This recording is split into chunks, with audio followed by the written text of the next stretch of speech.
The Epstein files dropped, and everyone's talking about what's in them. But if you don't know who Jeffrey Epstein actually was, then none of it will make sense.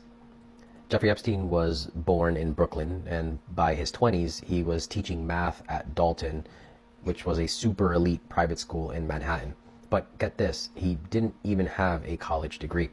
So it's unclear how a college dropout ends up teaching math to elites in New York City. But former students have later said that he made some of the teenage girls feel uncomfortable and engaged in inappropriate behavior. These were early warning signs that were unfortunately ignored. Then he disappears from teaching and reappears in high finance, claiming that he manages money for billionaires only, and suddenly he's absurdly rich, like $500 million rich. How does a guy with no college degree get this rich? Nobody really knows because his finances were kind of a black box. There was no clear business model, no transparent clients. But here's what we do know because it's part of the public record. He owned the largest private residence in Manhattan. He had a private island in the Caribbean, which locals nicknamed Pedophile Island. He had a massive estate in Palm Beach, a ranch in New Mexico, more than one jet. You get the idea. We also know that he hosted parties with princes, presidents, scientists, celebrities, people at the very top of politics, money, and culture. But Epstein didn't just know powerful people. He had access to all of them, which probably explains why his first arrest ended the way that it did. In 2005, parents in Palm Beach went to the police with a disturbing complaint. Their 14-year-old daughter said that Epstein paid her for a massage. Police started digging and realized it wasn't just one girl. They uncover a pattern involving multiple underage girls who were recruited from poor or unstable homes, vulnerable minors. The FBI sees a sexy case and decides to get involved. Federal prosecutors draft a 53-page indictment, the kind of indictment that's meant to put Epstein away for life. But then, everything collapses.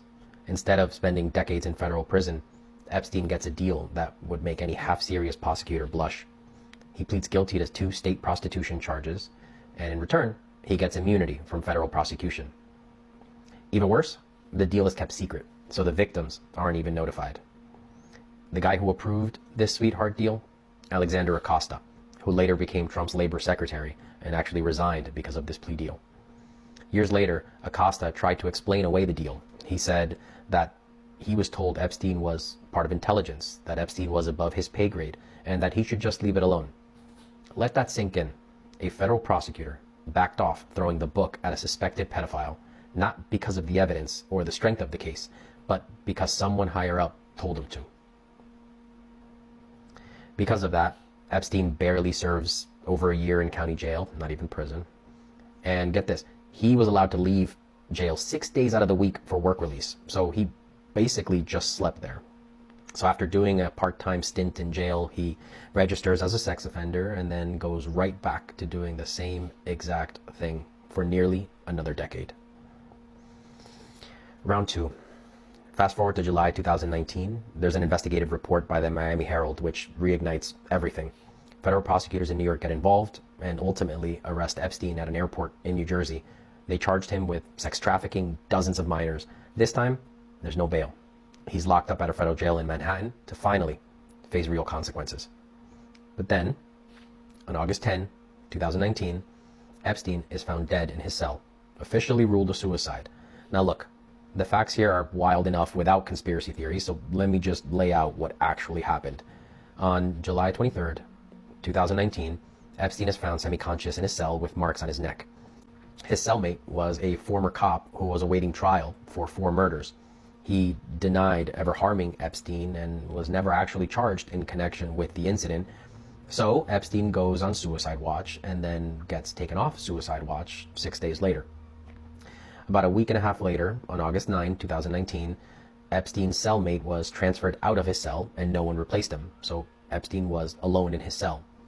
That night, despite Epstein being on heightened suicide watch, the 2 security guards who were assigned to his unit failed to check on him every 30 minutes, even though they were supposed to.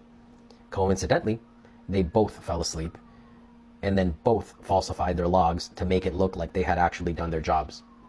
To make matters worse, key surveillance cameras near Epstein's cell did not have usable footage from that night. By the morning of August 10, Epstein was dead. Officially ruled a suicide. No public testimony, and many questions left unanswered.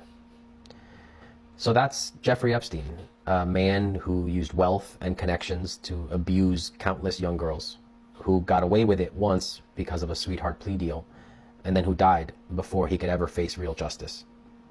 But here's the thing. Epstein didn't do this alone. He had help. He had enablers. He had protection. He had a network. His network is in the Epstein files. In part 2, I'm breaking down what was actually in the Epstein files. I read the fine print, so you don't have to. Remember to like, drop a comment, and leave a note if you want me to cover a specific topic.